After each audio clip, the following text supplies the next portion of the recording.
My name is Heba Tariq Muhammad. I'm an NYU pharmacy student with the batch number 2017. I'm going to talk about mind manipulation, which is a topic suggested by my friend Salma Nasser. We scare because we care. I can't believe it. Oh, Mike. I was on TV! Ah, did you see me? I'm a natural! Hello? I know! Hey, wasn't I great? Did the whole family see it? It's your mom. What can I say? The camera loves me. So there is a quote that says, if you don't control your mind, someone else will. So, do you want to hear a secret? I bet you want to hear it because National Geographic certainly has a secret to tell you. In the wake of World War II, the US government is engaged in a large number of secret medical experiments designed to help win the Cold War. Developing techniques for mind control to create a so-called Manchurian candidate. What is the extent of these brainwashing experiments? How did the CIA become involved in such far-reaching and disturbing research? In May 1953, scientists at Porton Down are researching one of the most lethal nerve agents known to man, sarin. The experiments are conducted on military volunteers, but the young servicemen have no idea what they are letting themselves in for. On the board there was a separate notice, typed, which said in so many words, volunteers wanted to help find a cure for the common cold. By volunteering, Ken Earl becomes an unsuspecting guinea pig in the war against the Soviets. On May 4th at Porton Down, he and 5 other Air Force men are led into a small room by 2 technicians. We were told by the 2 men to roll up the left sleeve. These 2 men then took 2 pieces of material and they taped them to our forearm.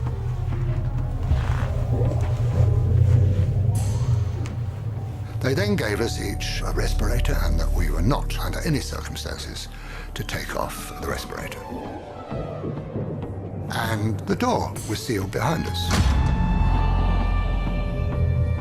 It was very, very poky, a small building. And I found out since it was a gas chamber, which puts the fear of death into you, of course. This technician, with a vial and a pipette, went round each of us, and he dripped onto this piece of material 20 drops in 2 rows. The clear liquid is sarin nerve agent. It is quickly absorbed into the arm through the skin. The effects are immediate. I became absolutely claustrophobic. I didn't know what sheer terror there is in being trapped and not being able to breathe properly. You feel you can't breathe. I was sweating profusely. And I now, even today, have nightmares about it. After half an hour, we were released, gasping and spluttering and sweating into the open air. Beautiful sunny May morning. Absolute bliss. What a wonderful thing to be alive. The corresponding paperwork clearly states the purpose of the experiment is to determine the lethal dose of sarin. After the Korean War, disturbing new intelligence reaches Washington. Hundreds of American troops are still being held captive, subjected to brainwashing experiments, and then killed. Mind control research back home intensifies. The new goal is to cause an individual to become subservient to an imposed control, to the point where he will perform acts against his will and then have no memory of the act. The search for a real-life Manchurian candidate begins. To produce such an assassin, the CIA faces 2 main challenges: how to induce amnesia and how to program in new behavior. In 1957, Dr. Ewan Cameron, an eminent psychiatrist in Montreal, believes he has the answers. Cameron applies his techniques under the guise of normal therapy. It was a 3-part technique which started with an effort to wipe out past patterns of behavior. And this was accomplished through the use of particularly intensive, repeated, high-level electroshocks until no more convulsions could be elicited from a patient. Cameron then plays tape-recorded messages through helmets that are locked to his patients' heads. This psychic driving forces them to listen to repetitive statements for weeks on end to program in new behavior.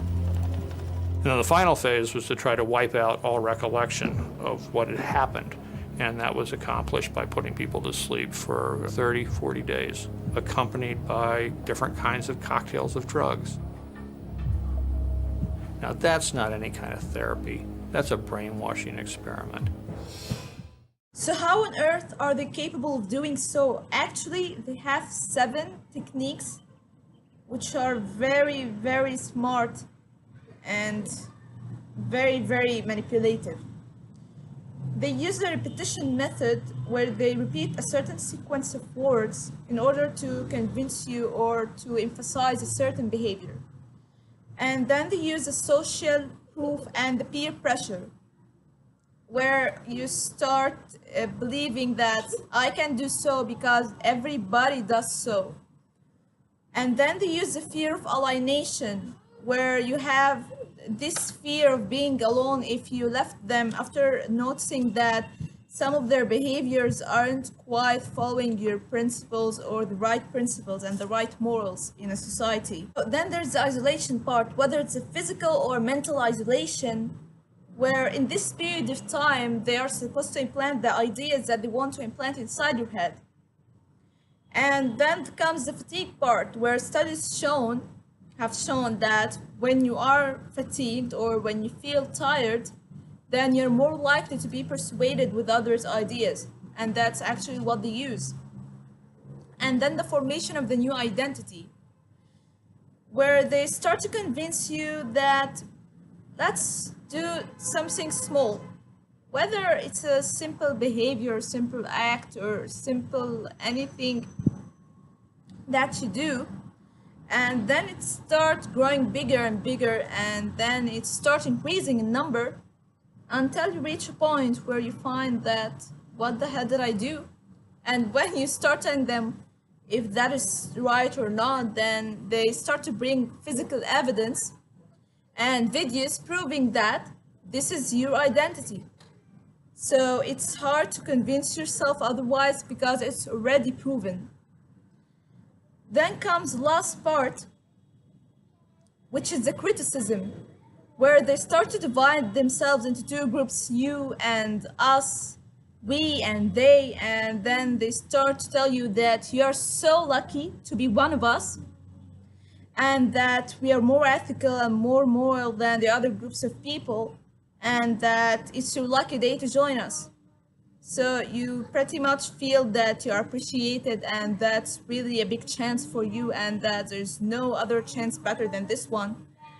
That's when they actually try to convince you to be in their group, which is not right, and they start to manipulate you to do things which are wrong to society and to the surrounding individuals around you. Reaching the end of this video, don't forget my name is Hiba Tariq Muhammad. I'm an NYU pharmacy student with batch number 2017.